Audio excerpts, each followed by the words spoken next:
Davante Adams officially requesting a trade from the Las Vegas Raiders.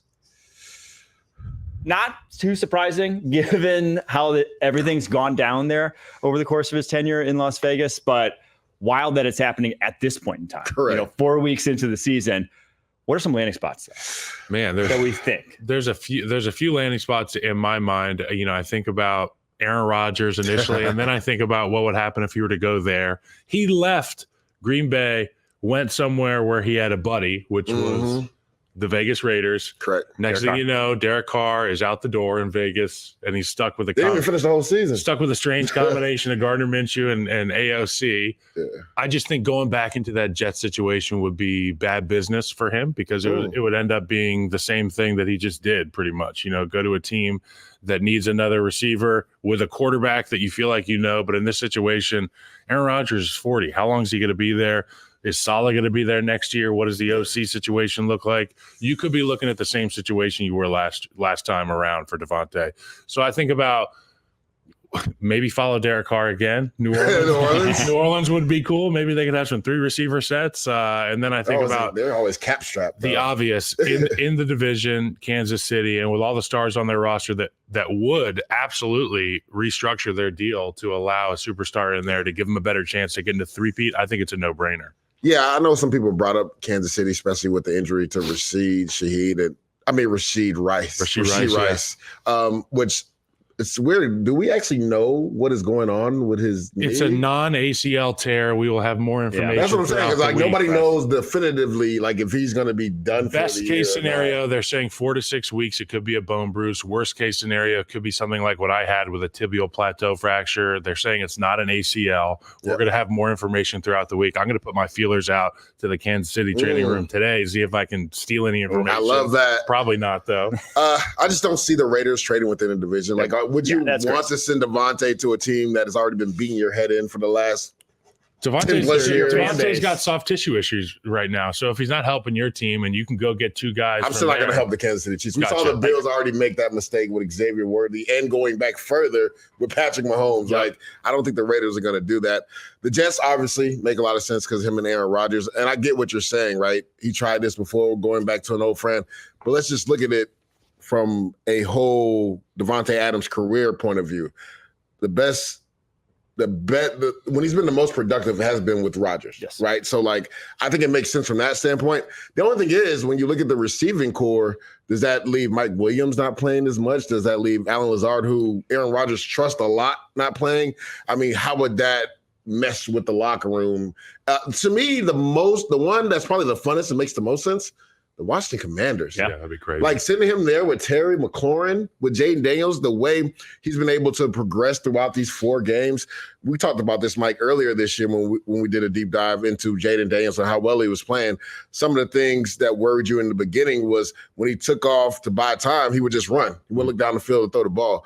Davante Adams and Aaron Rodgers were one of the best combinations when Rodgers got outside the pocket. Yeah. So just imagine, now you got scary Terry McLaurin, but now you got Davante Adams when you break the pocket. That's a deadly combination.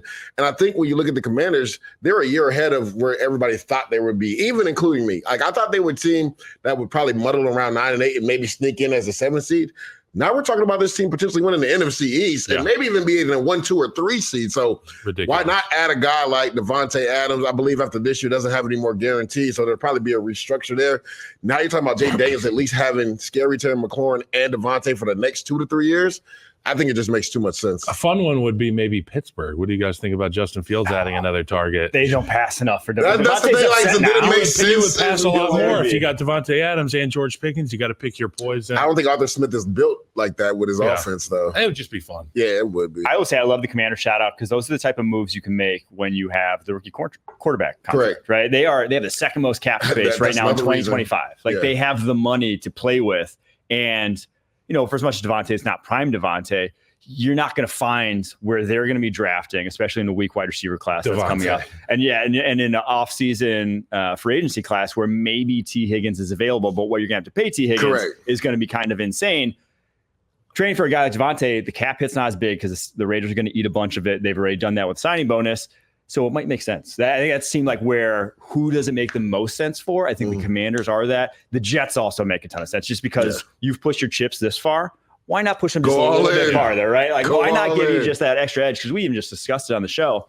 The way the offense is set up right now, they need a second guy to get open. Like, as much as Mike Williams can make plays, he's not a guy that gets open on his own. Allen Lazard doesn't get open on his own. Garrett Wilson's not like a surefire, elite, top-level receiver. And that as well. Like, where Garrett Wilson, we've seen it in games show up where he's been going to him on third downs, fourth downs, and he's not quite as open as he wants to be, but that's your best guy. You got to go to him. Yeah. If you have a Davante Adams, I don't think that's going to be necessary. There was a ball in particular last week that he threw to Garrett Wilson, and Garrett Wilson didn't even snap his head around to it, right? So that's the issue right now. That's with Garrett Davante would be looking. But that's what I'm talking about. So when you talk about being on the same page right now, I think Aaron has the most trust in Allen Lazard, rightfully so. He's been with him the longest. And in regards to, we talked about this earlier in the last week, in regards to receivers being on the same page with the quarterback, especially with the pressures that these defensive coordinators are sending. Like, you have to know where the void. You got to see what I see, man. That's the thing. And I literally stated this on Monday on Spotlight. I was like, enough of this. Garrett Wilson needs to be on the same page with Aaron Rodgers. No, he needs to get on Aaron Rodgers' page. Yeah. Because at this point, it's just ridiculous. Like, for them to have done what they did during training camp, where it just seems like they were so in sync, to the first 4 weeks, they seem like they're on different planets. It makes no sense at all, especially 4 weeks into the season. So obviously Aaron Rodgers has so much freedom at the line of scrimmage on run plays. He could throw out the bubble screen. He could throw the smoke route if the corner is off.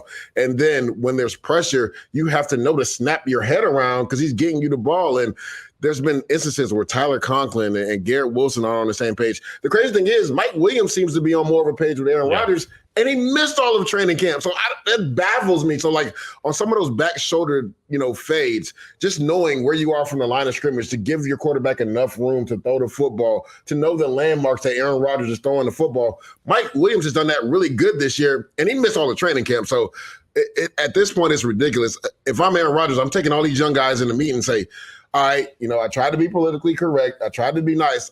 Enough of this. Yep. This is where you need to be in this look, and it's not up for discussion.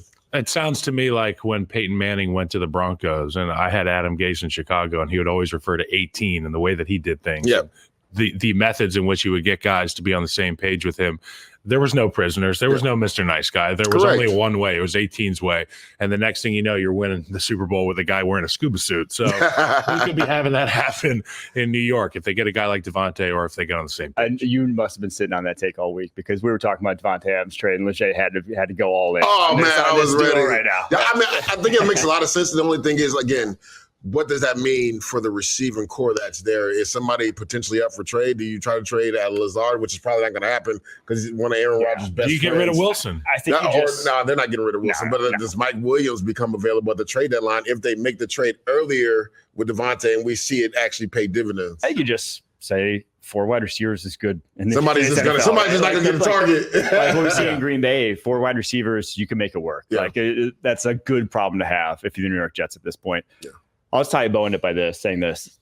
From the Las Vegas Raiders perspective, this is a bad start to the Tom Telesco era. Now, I like what he did this year's draft. I think they hit home runs with their first and second round pick, Brock Bowers, Jackson Powers-Johnson. Correct.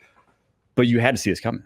You had to see it. This was everyone saw this coming. And if you made this trade before the draft, this offseason, whenever, the price tag was going to be higher than the price tag you're going to get right now in return for him. So from their perspective, I just don't get what they were thinking, not making this move sooner. And even taking it a step further, right? What this does for the locker room, right? Because you're 2-2 right now. You're still in the thick of this thing, and you're going to be trading your best offensive player away potentially.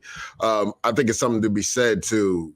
We made a comment about this last week, Mike, when AP comes out and say guys are making business decisions, and so will we. And then this week, you take it a step further.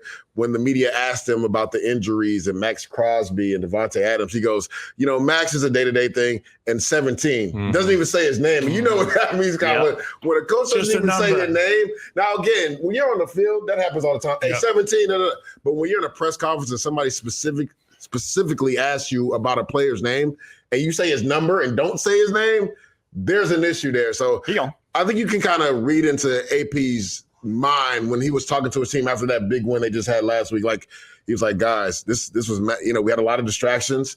this was major. Like you could tell, like he just seemed like he was almost defeated, and I've never seen AP like that. I think he's a guy that is going to be himself, right? He's not going to walk comments back. Unapologetically. 100%. And I love him. Was one of the best teammates I ever had.